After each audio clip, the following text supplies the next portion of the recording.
Elementary pa lang, napapansin na nila mga gawi kong parang hindi pambabae. Kasi bis na Chinese garter, laruan ko ay text sa cholens. Tapos kajamin ko lagi noon mga sigang lalaki sa amin. Nung ako'y mag-high school ay napabarkada sa mga bay. Curious na babae na ang hanap din ay babae. Sa halip na makeup kit, bit-bit ko ay gitara. Tapos pormahan ko lagi ay long sleeves na t-shirt at faded na lonta.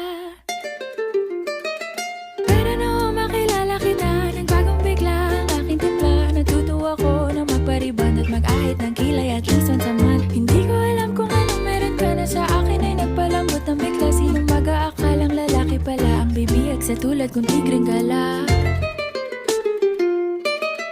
Kahit ako'y titibok-tibok, puso ko ay titibok-tibok pa rin sa'yo.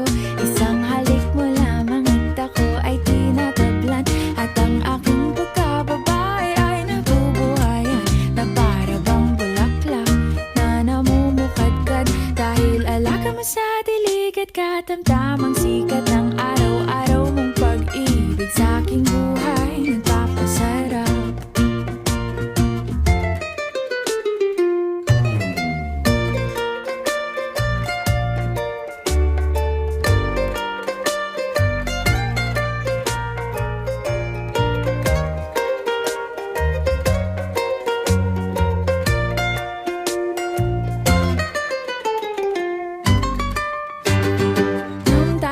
College ay saka ko lamang binigay ang matamis na oong 10 buwan mong trinabaho.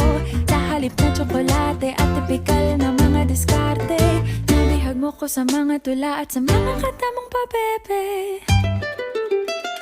Kaya nga noong makilala kita, alam ko na agad na mayroong himala. Natutuwa kong magtakong at napadalas ang pagsuot ng bestidang pula. Pero di mo naman inasam na ako ay magbagong tuluyan para patunayang walang matigas na tinapay sa mainit na kape ng iyong pagmamahal. Kahit ako'y titibo-tibo, puso ko ay titibok-tibok pa rin sa'yo.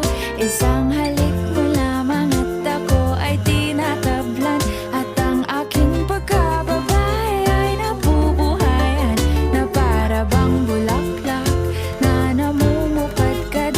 Dahil alaga mo sa dilig at katamtamang sikat ng araw-araw mong pag-ibig sa aking buhay nagpapasarap.